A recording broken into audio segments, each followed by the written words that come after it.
क्या तुम एनडीए की तैयारी कर रहे हो और मैथ से डर लग रहा है?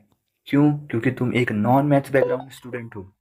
तो आज की ये वीडियो तुम्हारे लिए है, क्योंकि आज की इस वीडियो में मैं तुम्हें बताऊंगा कि तुम बिना मैथ्स बैकग्राउंड के भी मैथ्स में 100+ मार्क्स स्कोर कर सकते हो, वो भी केवल इस स्ट्रेटजी को फॉलो करके। Welcome to the channel. मैं हूं इंडिया सक्सेस मेंटोर, तुम्हारा दोस्त और गाइड। और मैंने खुद इस स्ट्रेटजी को फॉलो करके यार एनडीए का एग्ज़ाम क्लियर करा है, वो भी 2 टाइम्स।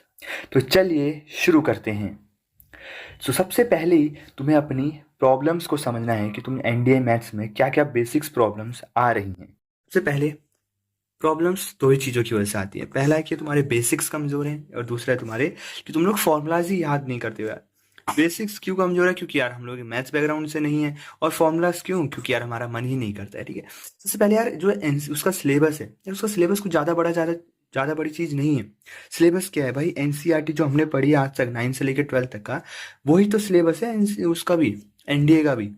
बट क्या क्या फिर भी हमारे बेसिक स्ट्रांग हुए? यार कब मान लो तुमने 11th 12th में नहीं पढ़ी होगी, बट क्या तुमने 9th 10th में पढ़ी है?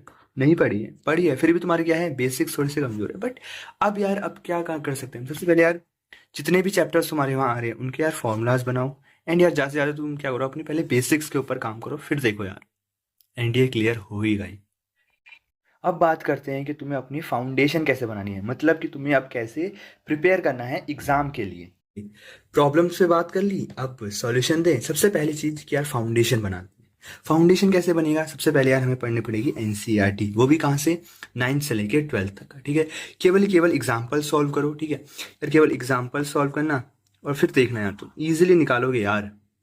एनसीईआरटी से तुम्हारा क्या होगा, बेसिक्स बनेगा। क्या करना? फॉर्मुलाज लिखना, एक उसमें कॉपी में फॉर्मुलाज लिखते रहना, साथ साथ में एग्जाम्पल सॉल्व करना। इससे क्या होगा, तुम्हें एक आइडिया लग जाएगा पूरे के पूरे सिलेबस का। फिर तुम्हें फॉलो करनी है chapter wise strategy. Chapter wise strategy कैसे है कि यार मान लो तुमने कोई भी चैप्टर पढ़ा, एग्जाम्पल लेते हैं, तुमने परमुटेशन एंड कॉम्बिनेशन पढ़ा। ठीक है, सबसे पहले जो टीचर ने पढ़ा है उससे तुमने डीपीपीज लगा ली। ठीक है, वो खत्म है। उसके बाद तुम्हें क्या करना है, आर डी शर्मा या आर एस अग्रवाल से उस चैप्टर के केवल एनसीईआरटी क्वेश्चंस लगा लेने, जितने भी क्या बोलते हैं, जितने एग्जाम्पल क्वेश्चन है वो लगा लेने। देन अगर तुम्हारे पास पाथ फाइंडर है या फिर कोई भी एनडीए की बुक है जो कि तुमने अपनी प्रैक्टिस के लिए ले रखी है, उससे तुम क्वेश्चंस लगा सकते हो। ठीक है, जब तुमने ये क्वेश्चंस लगा लिए, देन तुम्हें फिर प्रैक्टिस करनी है कि कितने जो प्रीवियस ईयर क्वेश्चंस है, पिछले 10 साल के जो प्रीवियस ईयर क्वेश्चंस है, उनसे फिर तुम्हें प्रैक्टिस करनी है। किसकी? उसी चैप्टर वाइज की। ठीक है, ऐसे ऐसे करते देखो तुम्हारा फाउंडेशन यार बढ़ता हुआ चलेगा। ठीक है, जैसे जैसे तुम्हें धीरे धीरे हर चैप्टर वाइज देखो, सबसे पहले एनसीईआरटी लगा लोगे। ठीक है, बेस बन गया। देन फिर तुमने आर डी शर्मा लगा लिया, फिर आर एस अग्रवाल लगा लिया, फिर पाथ फाइंडर लगा ली, ये तीनों की तीनों बुक्स लगा ली। देन फिर तुमने लास्ट में प्रीवियस ईयर क्वेश्चन लगाए। भाई तुम्हारा वो चैप्टर इतनी ईजिली रेडी हो जाएगा ना कि भाई तुम उस चैप्टर से अगर 10 क्वेश्चन आएंगे ना, तो भाई तुम 10 के 10 बना दोगे। अब बात करते हैं कौन कौन सी books and different different resources से तुम पढ़ सकते हो। सबसे पहले बुक्स की बात करें तो सबसे पहले तुम्हें चाहिए भाई एनसीईआरटी, वो भी 9th से लेकर 12th ही। आर डी शर्मा चाहिए, आर एस अग्रवाल चाहिए, और सबसे इंपॉर्टेंट पाथ फाइंडर अगर हम बुक की बात करें तो। और सबसे इंपॉर्टेंट भाई प्रीवियस ईयर क्वेश्चंस, वो भी पिछले 10 साल के।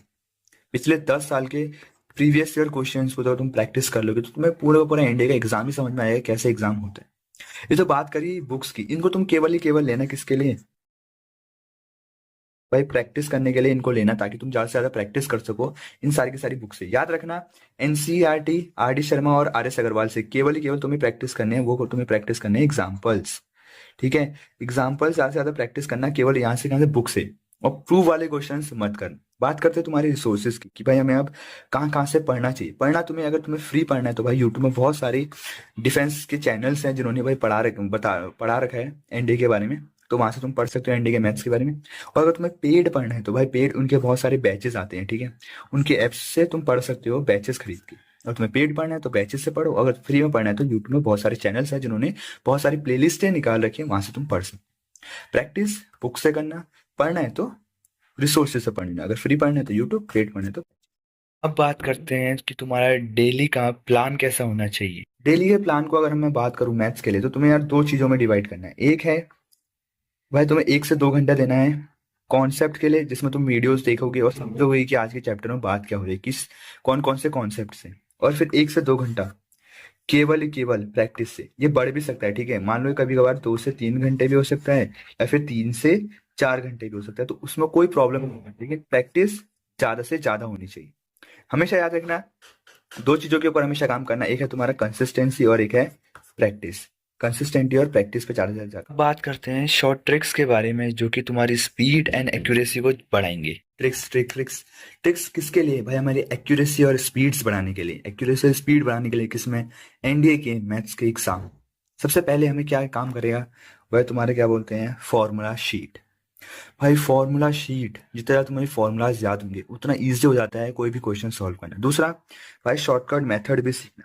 ऐसे टीचर से पढ़ना जो तुम्हें शॉर्टकट मेथड भी सिखाए, लेकिन साथ ही साथ में कॉन्सेप्ट भी क्लियर करके बताए। भाई अगर मान लो उन्होंने केवल तुम्हें शॉर्टकट मेथड ही सिखाया, लेकिन क्वेश्चन थोड़ा भाई उसमें लैंग्वेज में चेंज आ गया, तो भाई अगर तुम्हारा कॉन्सेप्ट क्लियर नहीं हुआ ना तो तुम क्वेश्चन सॉल्व नहीं कर पाओगे। लेकिन अगर तुम्हारा कॉन्सेप्ट क्लियर है और तुम्हें शॉर्टकट मेथड भी आते हैं, तुम भाई कोई भी एग्जाम क्लियर कर लोगे, कोई सा भी क्वेश्चन सॉल्व कर लोगे। ठीक है, साथ साथ में तुम्हारा आता है कैलकुलेशन स्पीड। भाई कैलकुलेशन स्पीड को और बढ़ाना है तो यार लिखने से ज्यादा ना माइंड में सॉल्व करना स्टार्ट करना। ठीक है, लिखना कम और माइंड में ज्यादा सॉल्व करना स्टार्ट कर दें। और सबसे इंपॉर्टेंट भाई गैस वर्क, और ये जिसे हम तुक्का भी बोलते हैं, तुक्का प्लीज मत लगाना प्लीज। गैस वर्क जितना ज्यादा तुम गैस वर्क करोगे उतने चांसेस हो जाते हैं तुम्हारी एक्यूरेसी कम होने के। और सबसे लास्ट मॉक एनालिसिस। जब भी तुम मॉक का एनालिसिस करते हो तो यार जो भी तुम सेम मिस्टेक्स हैं ट्राई करना है कि यार उनको रिपीट ना हो। ये जो भी सेम सेम मिस्टेक्स है वो रिपीट ना हो। हमेशा याद रखना कि यार जब भी मॉक का एनालिसिस करो तो सेम मिस्टेक्स रिपीट नहीं होनी। अब बात करते हैं सबसे इम्पोर्टेंट चीज जो कि है मॉक टेस्ट। तब से बोले जा रहा हूँ मॉक मॉक। यार आखिरकार मॉक क्यों इंपॉर्टेंट है? आओ बात करते हैं। सबसे पहले मॉक यार एग्जाम लाइक प्रेशर बना देता है। भाई जैसे एग्जाम में प्रेशर होता है ना, बिल्कुल जैसे एग्जाम टाइप का होता है ना, उसी टाइप का बिल्कुल प्रेशर बना देता है। कौन? हमारी मॉक टेस्ट। सबसे पहले जब भी तुम मॉक टेस्ट दो, उसके बाद जब भी तुम एनालिसिस करने बैठो तो तीन चीजों का हमेशा ध्यान रखना। सबसे पहले रॉन्ग क्वेश्चंस। भाई कि मैंने जो रॉन्ग क्वेश्चंस करे हैं उनके पीछे का भाई रीजन चेक करना, उसका कॉन्सेप्ट पढ़ना कि यार क्यों गलत हुआ, रीजन पता चल गया, फिर वो कॉन्सेप्ट पढ़ा और फिर उसकी प्रैक्टिस करती। कम से कम 5 बार उस क्वेश्चन को दोबारा सॉल्व करना, देखना यार अगली बार तुम वो मिस्टेक दोबारा नहीं करोगे। फिर तुम्हारे अनअटेम्प्टेड क्वेश्चन। कई बार ऐसा होता है कि यार हमें समझ ही नहीं आया कि ये क्वेश्चन सॉल्व क्यों नहीं हुआ। उस टॉपिक को फिर दोबारा जाके पढ़ो और उसकी ज़्यादा से ज़्यादा प्रैक्टिस करो, फिर देखना तुम ये इजिली क्वेश्चन बना लोगे। लास्ट आता है एक्यूरेसी। एक्यूरेसी पे ध्यान देना। एक्यूरेसी 90% से ज़्यादा होनी चाहिए। ठीक है, अगर 90% से ज़्यादा एक्यूरेसी है तो यार तुम्हारे अनअटेम्प्टेड क्वेश्चंस कम होंगे, रॉन्ग क्वेश्चंस भी कम होंगे, और तुम्हारे मॉक टेस्ट में स्कोर अच्छा आएगा। मॉक टेस्ट में स्कोर अच्छा आएगा तो फिर यार एग्जाम्स में तो यार स्कोर अच्छा। अब बात करते हैं जितने भी एनडीए एस्पिरेंट्स होते हैं उनका माइंडसेट कैसा होता है। एनडीए सिर्फ नॉलेज टेस्ट नहीं, ये एक माइंडसेट टेस्ट भी है। Early wake up, physical fitness, consistency, ये तुम्हें बाकी एस्पिरेंट से अलग बनाएगा। अगर सही direction plus daily routine maintain कर लिया तो जीरो से शुरू करके एनडीए क्रैक करना 100% पॉसिबल है। तो दोस्तों ये थी NDA math strategy for non math students. अगर तुम इस रोड मैप को ऑनेस्टली फॉलो करते हो तो तुम्हें यार एनडीए की मैथ्स कभी हार्ड नहीं लगेगी और तुम इजीली एग्ज़ाम क्लियर कर लोगे। और अगर ये वीडियो हेल्पफुल लगी हो और ऐसी ही वीडियोस चाहिए हो जिसमें मैं तुम्हें गाइड करूँ तो मुझे कमेंट सेक्शन में बताना है कि नेक्स्ट वीडियो किस टॉपिक पे चाहिए। और ऐसी वीडियोस के लिए मेरे इस चैनल को फॉलो कर लो या सब्सक्राइब कर लो। मिलते हैं नेक्स्ट वीडियो में, तब तक के लिए जय हिंद।